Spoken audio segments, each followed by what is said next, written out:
Everyone, आज हम लोग डिस्कस करने वाले हैं सेल बायोलॉजी का नेक्स्ट टॉपिक जो है structure of prokaryotic and eukaryotic cell. So start करते हैं। इस टॉपिक के अंदर हम लोग देखेंगे कि किस तरह से कौन कौन से ऑर्गेनेल्स, कौन कौन सी स्ट्रक्चर प्रेजेंट रहती हैं प्रोकैरियोटिक एंड यूकैरियोटिक सेल के अंदर।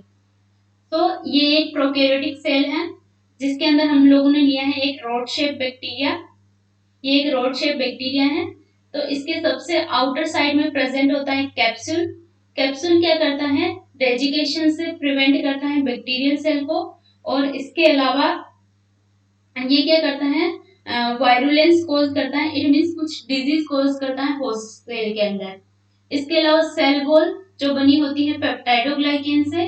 Peptidoglycan means, peptide means protein और ग्लाइकेन मींस कार्बोहाइड्रेट। ओके, तो पेप्टाइडोग्लाइकेन से बनी होती है सेल वॉल, इसके अलावा प्लाज्मा मेम्ब्रेन, और इसके बाद होता है अंदर की साइड में जेनेटिक मटेरियल प्रेजेंट रहता है जिसको बोलते हैं बैक्टीरियल जेनेटिक मटेरियल को बोलते हैं न्यूक्लियोइड। ओके, और बैक्टीरियल सेल के अंदर कोई भी मेम्ब्रेन बाउंड स्ट्रक्चर प्रेजेंट नहीं रहती है।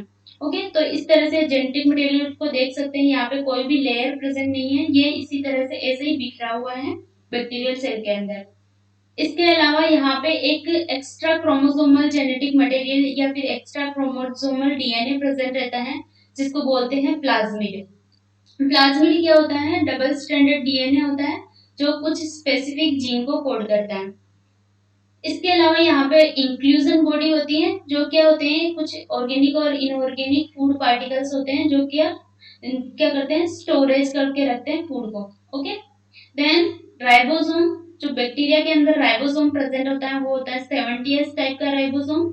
उसके बाद साइटोप्लाज्म, साइटोप्लाज्म मेनली वाटर से मिलकर बना होता है। इसके अलावा इसके अंदर काफी सारी प्रोटीन्स प्रेजेंट रहती हैं।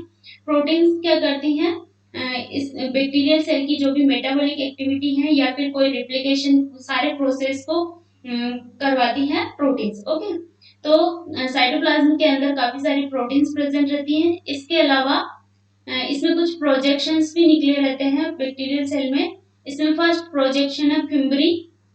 फिम्बरी क्या करती है, एक सेल को दूसरी सेल से या फिर किसी भी सबस्ट्रेटम से बैक्टीरियल सेल को अटैच करवा के रखती है।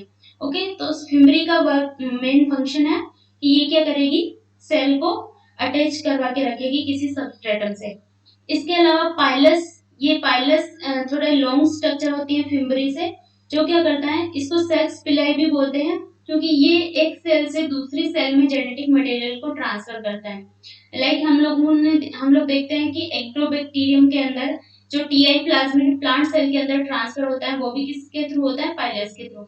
इसी तरह से एफ पॉजिटिव स्ट्रैंड से एफ नेगेटिव स्ट्रैंड में जो जेनेटिक मटेरियल ट्रांसफर होता है वो भी पाइलस के थ्रू होता है।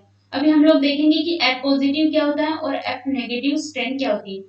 इसके अलावा इसमें एक और प्रोजेक्शन प्रेजेंट रहता है जिसको बोलते हैं फ्लेजिलम, और फ्लेजिलम के अंदर जो प्रोटीन प्रेजेंट रहती है, प्रोटीन से मिलकर बना होता है, ये एक हेलिकल प्रोटीन होती है जिसको बोलते हैं फ्लेजिलिन प्रोटीन। ओके, इसके अलावा यहाँ पे बेसल बॉडी और एक हुक प्रेजेंट रहता है फ्लेजिलम में। और फ्लेजिलम जो अगर सिंगल फ्लेजिलम प्रेजेंट है तो उसको बोलेंगे मोनोट्राइकस, और दोनों साइड में फ्लेजिलम प्रेजेंट है तो उसको बोलेंगे एम्फीट्राइकस। इस तरह से बैक्टीरिया का नोमेनक्लेचर करते हैं on the basis of flagellum. Okay, और काफी सारे फ्लेजिलम एक साइड में प्रेजेंट है तो इसको बोलेंगे लोफोट्राइकस और पेरिट्राइकस या फिर पॉलीट्राइकस। इस तरह से इसका नोमेनक्लेचर किया जाता है on the basis of presence of flagellum. Then इसकी जो डिटेल में देखते हैं कि सेल वॉल क्या होती है। सेल वॉल किससे मिलकर बनी होती है, पेप्टाइडोग्लाइकेन से। और इसके अलावा हम लोग देखते हैं कि ग्राम पॉजिटिव और ग्राम नेगेटिव बैक्टीरिया में कुछ सेल वॉल में डिफरेंस होता है। क्योंकि ग्राम नेगेटिव क्यों बोला है, क्योंकि वो ग्राम स्टेन को रिटेन नहीं कर पाते हैं, और उसका मेन रीजन ये है कि उसकी जो सेल वॉल प्रेजेंट रहती है उसके बाहर एक और लेयर प्रेजेंट रहती है जिसको बोलते हैं लिपोपॉलीसेकेराइड्स। ओके, तो लाइपोपॉलीसेकेराइड की एक और लेयर की वजह से उसके अंदर स्टेन रिटेन नहीं रह पाती है ग्राम नेगेटिव बैक्टीरिया के अंदर, और ग्राम पॉजिटिव बैक्टीरिया के अंदर क्या होता है, स्टेनिंग रिटेन रहती है। ओके, देन उसके बाद है कैप्सूल। कैप्सूल क्या है, डेजिकेशन से प्रिवेंट करेगा बैक्टीरियल सेल को। उसके अलावा ये क्या होते हैं, हाइड्रेटेड पॉलीसेकेराइड्स होते हैं। ओके, तो सिर्फ इसके अंदर पॉलीसेकेराइड्स प्रेजेंट रहेंगे और मोस्ट ऑफ द जो बैक्टीरिया रहते हैं उनके अंदर मोनोसेकेराइड्स प्रेजेंट रहते हैं। इसके अलावा फिम्ब्री, फिम्ब्री क्या है, ये भी प्रोटीनेशियस फिलामेंट है और ये फिम्ब्री क्या करता है, किसी भी बैक्टीरियल सेल को दूसरी जो होस्ट सेल है उसके रिसेप्टर से बाइंड करने के लिए भी असिस्ट करता है। ओके, देन पाइलस, पाइलस क्या है, एक थिन रिजिड फाइबर है जो भी बना होता है प्रोटीन से और एक बैक्टीरिया को दूसरी बैक्टीरिया से अटैच करवा के रखेगा, पाइलस। ओके, देन इसके बाद है प्लाज्मिड। प्लाज्मिड क्या है, small circular extra chromosomal genetic material है जो क्या होता है डबल स्ट्रैंडेड डीएनए, और इसके अंदर किसी बैक्टीरिया के अंदर अगर प्लाज्मिड प्रेजेंट है तो उसको बोलेंगे पॉजिटिव स्ट्रैंड और अगर एब्सेंट है तो उसको बोलेंगे नेगेटिव स्ट्रैंड। ओके, सो प्लाज्मिड के अंदर कुछ स्पेसिफिक जीन प्रेजेंट रहते हैं, ये 3 जीन है मेनली, जिसमें फर्स्ट है fertility factor. Okay, F gene. F gene क्या करता है, जिस बैक्टीरिया के अंदर प्लाज्मिड प्रेजेंट है उसको बोलेंगे एफ पॉजिटिव, और जिसके अंदर प्लाज्मिड एब्सेंट है मींस एफ जीन एब्सेंट है उसको बोलेंगे एफ नेगेटिव। तो एफ पॉजिटिव बैक्टीरिया क्या करेगा, उसके जेनेटिक मटेरियल को ट्रांसफर करेगा एफ नेगेटिव बैक्टीरिया के अंदर। ओके, देन इसके अलावा आर जीन प्रेजेंट रहता है जो क्या होता है एंटीबायोटिक रेजिस्टेंस जीन होते हैं।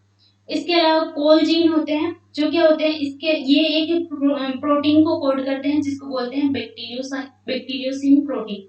ओके, और ये एक केमिकल के भी रेजिस्टेंस होते हैं, कोलिसिन केमिकल जो कि सिक्रेट होता है ई कोलाई से। Okay, then mesosome. मिजोसोम क्या होता है, फोल्डेड इन्वेजिनेशन होता है प्लाज्मा मेम्ब्रेन का और ये वर्क करता है लाइक माइटोकॉन्ड्रिया। इसके अलावा मिजोसोम का एक और फंक्शन होता है सेल डिवीजन के अंदर भी, ये हम लोग देखेंगे बाद में। इसके अलावा राइबोसोम, राइबोसोम जो प्रेजेंट होता है प्रोकैरियोटिक सेल के अंदर वो होता है 70S टाइप का राइबोसोम। एस मींस यहाँ पे Svedberg unit. So this is about prokaryotic cell and next है यूकैरियोटिक सेल। यूकैरियोटिक सेल के अंदर हम लोगों ने यहाँ पे प्लांट सेल और एनिमल सेल दोनों के ऑर्गेनेल्स को कंसिडर किया है, दोनों को रखा है यहाँ पे। तो प्लांट यूकैरियोटिक सेल के अंदर सबसे बार क्या होता है, सेल वॉल प्रेजेंट रहती है, और सेल वॉल किस में रहेगी, सिर्फ प्लांट सेल या फिर फंजाई सेल में होगी। ओके, एनिमल सेल में सेल वॉल एब्सेंट रहती है, और जो प्लांट सेल के अंदर सेल वॉल बनी होती है वो सेलुलोज से बनी होती है, और एनिमल सेल के अंदर सेल वॉल एब्सेंट रहती है, और फंजाई के अंदर जो सेल वॉल प्रेजेंट रहेगी वो बनी होती है काइटिन से। ओके, इसके अलावा इसके बाद सेल वॉल के बाद होता है सेल मेम्ब्रेन। ओके, जो क्या होती है सेलेक्टिवली परमिएबल होती है। इसके बाद ये न्यूक्लियस प्रेजेंट रहता है जो क्या होता है डबल मेम्ब्रेन स्ट्रक्चर होती है न्यूक्लियस, और इसके अंदर कुछ पोर्स प्रेजेंट रहते हैं इस तरह से। ये पोर क्या करते हैं, इसमें से इन पोर में से प्रोटीन का ट्रांसलोकेशन होता है न्यूक्लियस के अंदर और साइटोसोल के, इस तरह से इंटरचेंज होता रहता है, एक्सचेंज करता है प्रोटीन का। देन न्यूक्लियस के साथ में एक और स्ट्रक्चर लगी रहती है, न्यूक्लियर मेम्ब्रेन का ही एक्सटेंशन होता है एंडोप्लाज्मिक रेटिकुलम। ओके, तो एंडोप्लाज्मिक रेटिकुलम के ऊपर अगर राइबोसोम लगे हुए हैं तो उसको क्या बोलेंगे, रफ एंडोप्लाज्मिक रेटिकुलम, और अगर नहीं लगे हुए राइबोसोम तो उसको क्या बोलेंगे, स्मूथ एंडोप्लाज्मिक रेटिकुलम। ओके, और न्यूक्लियस के अंदर एक और स्ट्रक्चर प्रेजेंट रहती है जिसको क्या बोलते हैं, न्यूक्लियोलस। ओके, और न्यूक्लियोलस के अंदर राइबोसोम का सिंथेसिस होता है, इसलिए इसको क्या बोलते हैं, राइबोसोम फैक्ट्री। देन उसके बाद ये न्यूक्लियर एनवेलप है, न्यूक्लियर कोर कॉम्प्लेक्स प्रेजेंट रहते हैं यहाँ पे, ये एंडोप्लाज्मिक रेटिकुलम है। उसके बाद यहाँ पे कुछ गोल्जी कॉम्प्लेक्स प्रेजेंट रहेंगे, और जो गोल्जी कॉम्प्लेक्स इस तरह से न्यूक्लियस की तरफ रहेगा उसको बोलेंगे सिस गोल्जी कॉम्प्लेक्स, और जो प्लाज्मा मेम्ब्रेन की तरफ जो कॉन्केव स्ट्रक्चर है वो क्या रहेगी, इसको बोलेंगे ट्रांस गोल्जी। ओके, देन ये कुछ वेसाइकल्स हैं जो कि फॉर्म हो रही है एंडोप्लाज्मिक रेटिकुलम से भी फॉर्म हो रही है और ये गोल्जी से भी फॉर्म हो रही है वेसाइकल्स। इसके अलावा प्लांट सेल के अंदर प्रेजेंट रहता है क्लोरोप्लास्ट, कुछ प्लास्टिड प्रेजेंट रहते हैं काफी सारे टाइप के। ये क्या है, क्लोरोप्लास्ट है जिसके अंदर थाइलेकोइड के कुछ स्टेक्स प्रेजेंट रहते हैं जिसको बोलते हैं ग्रेनम। ओके, ये क्या है, क्लोरोप्लास्ट। इसके अलावा प्रेजेंट रहता है माइटोकॉन्ड्रिया। माइटोकॉन्ड्रिया दोनों सेल में प्रेजेंट रहेंगे, प्लांट में भी और एनिमल के अंदर भी। और माइटोकॉन्ड्रिया का मेन जो फंक्शन क्या होता है, ये क्या करता है, एनर्जी जनरेशन करवाता है, एटीपी का प्रोडक्शन होता है यहाँ पे, इसलिए माइटोकॉन्ड्रिया को क्या बोला जाता है, power house of the cell. And then centriole present रहते हैं एनिमल सेल के अंदर। तो यहाँ पे जो मेन डिफरेंस, सेंट्रियोल का जो मेन फंक्शन होता है वो होता है सेल डिवीजन के टाइम स्पिंडल फाइबर को अटैच करवा के रखता है सेंट्रियोल।